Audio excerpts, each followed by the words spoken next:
উত্তর মুর্শিদাবাদ জেলা ভাগের দাবিতে জঙ্গিপুর এসডিও অফিসের সামনে জেলা সংগ্রাম সমিতির হাসানুজ্জামান বাপ্পার 10,000 মানুষ নিয়ে বিরাট জনসমাবেশ। একটা সময় বাংলা, বিহার, ওড়িশার রাজধানী ছিল ঐতিহ্যবাহী মুর্শিদাবাদ জেলা। এই মুর্শিদাবাদে বর্তমানে 1 কোটি ছুঁই ছুঁই মানুষের বসবাস। স্বাধীনতার এত বছর পরেও শিক্ষা, স্বাস্থ্য থেকে বঞ্চিত জেলাবাসী। রাজ্যে সরকারের পালা বদল হয়েছে একের পর এক, তবে ভাগ্যের পরিবর্তন হয়নি আজও মুর্শিদাবাদবাসীর। গড়ে ওঠেনি পূর্ণাঙ্গ বিশ্ববিদ্যালয় এবং একের অধিক মেডিকেল কলেজ। বঞ্চনার উপর বঞ্চনা অবধারিত জেলাবাসীর ভাগ্যে। শুধু তাই নয়, একাধারে গঙ্গা এবং পদ্মা ভাঙনে জর্জরিত মন্দির, মসজিদ, স্কুল, কলেজ থেকে শুরু করে তিলে তিলে গড়ে তোলা স্বপ্নের বাড়ি থেকে চাষযোগ্য জমিটুকুও তলিয়ে যাচ্ছে নদীর গর্ভে। জেলা জুড়ে বেড়ে চলেছে পরিযায়ী শ্রমিকের সংখ্যা, নেই শিল্প, কলকারখানা ও কর্মসংস্থানের ব্যবস্থা। মুর্শিদাবাদ আলিগড় মুসলিম বিশ্ববিদ্যালয় ক্যাম্পাসের প্রতি বঞ্চনা কেন্দ্র রাজ্য সরকারের। এই সমস্ত বঞ্চনার বিরুদ্ধে 2017 সালে গড়ে উঠেছে জেলা সংগ্রাম সমিতি।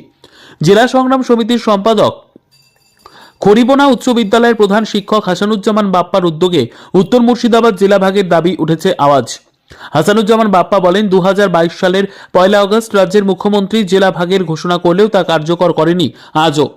অবিলম্বে দাবি পূরণের দাবিতে জঙ্গিপুর মহকুমা জুড়ে শুরু হয়েছে জোরদার আন্দোলন।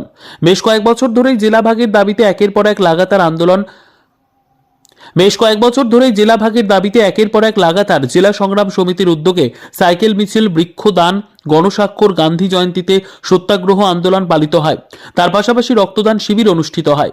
এছাড়াও 23শে ডিসেম্বর সোমবার জঙ্গিপুর মহকুমা শাসকের দপ্তরের সামনে 10,000 মানুষের ঐতিহাসিক জমায়েত করে উত্তর মুর্শিদাবাদ জেলা ভাগের দাবিতে রাজ্য সরকারের বিরুদ্ধে হাসানুজ্জামান বাপ্পা গর্জে উঠে বলেন, এটি কোনো ক্ষয়রাতি নয়, আমাদের অধিকার। জঙ্গিপুরের মাটিতে গড়ে তোলা হয়েছে নতুন সার্কিট হাউস ও জেলা পরিষদ ভবন, তারপরেও কেন বঞ্চনা? উঠছে একের পর এক প্রশ্ন। জনসমাবেশের মধ্যেই জঙ্গিপুর মহকুমা শাসকের দপ্তরে জেলা সংগ্রাম সমিতির 6 জনের প্রতিনিধি দল মহকুমা শাসক এ কাম জে সিং এর হাতে তুলে দেন স্মারকলিপি। স্মারকলিপি প্রদান শেষে হাসানুজ্জামান বাপ্পা বলেন, যতক্ষণ পর্যন্ত সরকারি গেজেট আকারে বিজ্ঞপ্তি প্রকাশনা হচ্ছে, উত্তর মুর্শিদাবাদ জেলার দাবিতে আমাদের আন্দোলন চলবে। দাবি একটাই ছিল, দাবি একটাই, এবং সেটা ন্যায্য দাবি। আপনারাও জানেন যেটা নিয়ে আন্দোলন দীর্ঘ 7-8 বছর ধরে আমরা করছি। মাঝখানে মাননীয় মুখ্যমন্ত্রী 2022 সালে 1 আগস্ট ঘোষণা করলেন মুর্শিদাবাদ জেলাকে ভাগ করে দেওয়া হবে। আমরা চেয়েছিলাম উত্তর এবং দক্ষিণ দুটো ভাগে ভাগ করা, 3টে বললেন। খুশির সীমা রইল না আমাদের। কিন্তু তারপর দেখলাম 2.5 বছর কেটে গেল, এটা কিন্তু বাস্তবায়িত হলো না। আমরা 1 আগস্টের পর 2024 4 আগস্টে গণকনভেনশন করলাম। ফরাক্কা থেকে সাগরদিঘি আমরা সাইকেল র্যালি করলাম। এই দাবির সমর্থনে আমরা রক্ত দিলাম। সমস্ত কিছু করে গণতান্ত্রিক পদ্ধতিতে, শান্তিপূর্ণ পদ্ধতিতে যে আন্দোলন করা দরকার, সেই আন্দোলন আজকে শেষ পর্যায়ের দিকে আমরা চলে এসেছি। সেটা হচ্ছে আমাদের এই যে আমরা ডেপুটেশন দিলাম। প্রায় আপনারা দেখেছেন হাজার হাজার মানুষ আজকে এসছে ডেপুটেশনে, এবং মহিলারা কোলে বাচ্চা নিয়ে এসছে। হ্যাঁ, প্রত্যেকের দাবি, বয়স্ক বাবা মারা এসছে, যুবক ছেলেরা তো প্রচুর ছিল। তাদের দাবি, হ্যাঁ, মুর্শিদাবাদ জেলার উত্তর প্রান্তে অর্থাৎ ফরাক্কা থেকে সাগরদিঘি এবং লালগড়, নবগ্রাম কিছু অংশ মানুষ তারা দীর্ঘদিন ধরে দাবি করছে যে উত্তর মুর্শিদাবাদ নামক একটি জেলা এখানে আমরা পাই। সেই জন্য আজকে আমরা মাননীয়া এসডিও ম্যাডামের কাছে এসেছিলাম, হ্যাঁ, এই জনসভার পর, যে আমাদের এই দাবিটার সঙ্গে উনি সহমত পোষণ করলেন যে হ্যাঁ এটা অনেক বড়, এবং উনি আমাদেরকে জিজ্ঞেস করলেন যে এটা কত, ওনার নলেজে সমস্ত কিছু আছে। উনি ফর্মালিটি হয়তো আমাদেরকে জিজ্ঞেস করলেন। জঙ্গিপুর সাব ডিভিশনেই 30 লক্ষ মানুষ আছে, লালগড়, নবগ্রাম ধরলে পরে সেটা 40 লক্ষ হয়ে যায়, ব্লকটা ধরলে পরে। ফলে এই এলাকার মানুষ দীর্ঘদিন ধরে একটা ফরাক্কার শেষ প্রান্ত থেকে বহরমপুর সদরের দূরত্ব 131 কিলোমিটার। আমি আপনাকে ম্যাপ দেখাবো, গুগল ম্যাপে যদি দেখেন যে বহরমপুর সদর করে 4টে যে সাব ডিভিশন আছে, মোটামুটি কাছাকাছি তাদের সবচেয়ে বেশি দূরত্ব হচ্ছে 51 কিলোমিটার।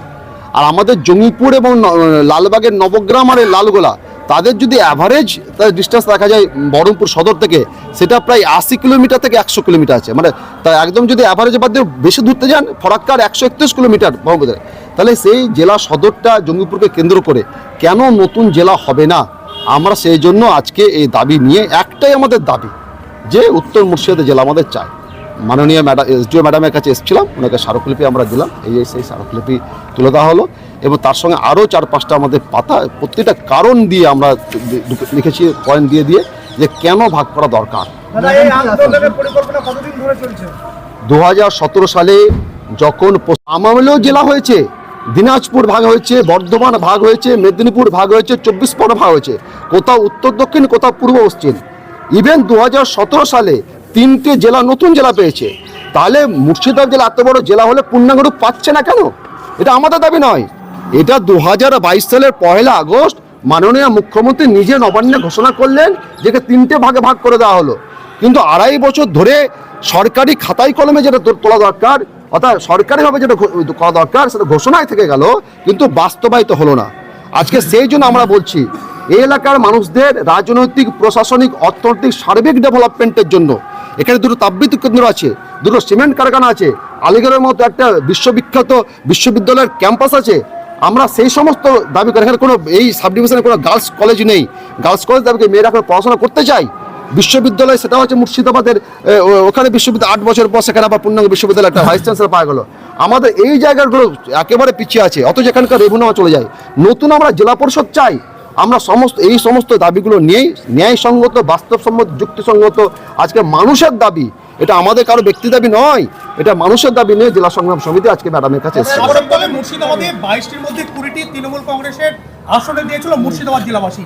আমরা দেখলাম বিগত দিনে যে এমপি ভোট হলো, লোকসভা নির্বাচন হলো, সেখানেও কিন্তু 3-এ 3 তৃণমূল কংগ্রেস। তারপরেও যে সমস্ত জনপ্রতিনিধিদেরকে মানুষ নির্বাচিত করছে, তারপরেও কেন মানুষকে বঞ্চিত করছে তারা? দেখো, কেন বঞ্চিত করা হচ্ছে সেটা শাসক দলের নেতারা ভালো বুঝবেন। তবে এই কথা আপনাদের স্মরণ করে দিতে চাই, যখন মাননীয় মুখ্যমন্ত্রী মুর্শিদাবাদের ভাগের কথা বললেন, নতুন জেলা উপহার দিলেন, তখন উনি যুক্তি দিয়েছিলেন ছোট জেলা হলে প্রশাসনের কাজে সুবিধা হবে। এবং তারপরে আমরা দেখলাম মাননীয় এখানকার এমপি সাহেব খলিলুর রহমান সাহেব, উনি কিন্তু শুভেচ্ছা বার্তা পাঠিয়ে দিলেন 2000 কাগজটায়। শুভেচ্ছা বার্তা আপনাদেরকে দেখাই, সেটা হচ্ছে 2022 সালে। দেখুন, 2022 সালের শুভেচ্ছা বার্তা, 1 আগস্টের শুভেচ্ছা বার্তা। কিন্তু ওনার আমার অনুরোধ করবো মাননীয় এমপি সাহেবকে, যে আপনি একবার বলুন, আপনি সবসময় মাননীয় মুখ্যমন্ত্রীর সঙ্গে থাকেন, আপনি আপনার দলের সাংগঠনিক জেলা সভাপতি, এই এলাকার মানুষের কি দুঃখ, যন্ত্রণা, বেদনা, বঞ্চনার শিকার হচ্ছে, বারবার শোষিত হচ্ছে, দূরত্বের কারণে, সময়ের কারণে, প্রশাসনিক কাজে ডিএম অফিস যেতে হয়। জঙ্গিপুরের মানুষকে ডিএম অফিস যেতে গেলে, ফরাক্কার মানুষ ডিএম অফিস যেতে গেলে তাদেরকে চিনে না, অবহেলিত হয়, বঞ্চিত হয়, অনেক অসুবিধা হচ্ছে, করছে না। তো এটা বলতে হবে। তো সেই জায়গাটা কিন্তু উনি শুভেচ্ছা বার্তা পাঠিয়েছিলেন, কিন্তু আজকে দাবি করছেন না, যখন বাস্তবায়িত হচ্ছে না, কোনো দাবি করতে পারছেন না। লিফলেট আছে, গণতান্ত্রিক পদ্ধতিতে, শান্তিপূর্ণ পদ্ধতিতে আমরা যা যা আন্দোলন করা দরকার ইতিমধ্যেই করেছি। গণকনভেনশন করা হয়েছে, ফরাক্কা থেকে সাগর দিকে আমরা সাইকেল র্যালি করেছি, আমরা জেলার দাবিতে রক্তদান কর্মসূচি করেছি, জেলার দাবিতে বৃক্ষদান কর্মসূচি, জেলার দাবিতে সারাদিনে ধর্ণা হয়েছে, জেলার দাবিতে 1 লক্ষ লোকের সিগনেচার গণস্বাক্ষর আমাদের চলছে, এখনো পর্যন্ত 30,000 হয়েছে। আমরা মাননীয় মুখ্যমন্ত্রীর কাছে যাবো। আজকে আমরা গণডেপুটেশনের দিলাম মাননীয় আমাদের ম্যাডামকে, এসডিও ম্যাডামকে, এবং আগামী দিনে গণতন্ত্র আমাদেরকে যে অধিকার দিয়েছে, অর্থাৎ আইন অমান্য থেকে শুরু করে শান্তিপূর্ণ অবরোধ থেকে শুরু করে যা যা করা দরকার আমরা করবো। কিন্তু আমি আশা রাখি মাননীয় মুখ্যমন্ত্রী আমাদের কথা শুনবেন।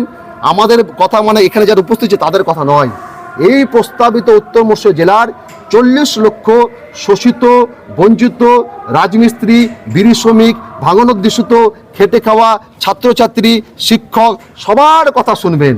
হ্যাঁ, শুনে মনে হয় আমাদেরকে ওই আন্দোলনের পথে আর উনি চালিত করবেন না, বিশ্বাস করি।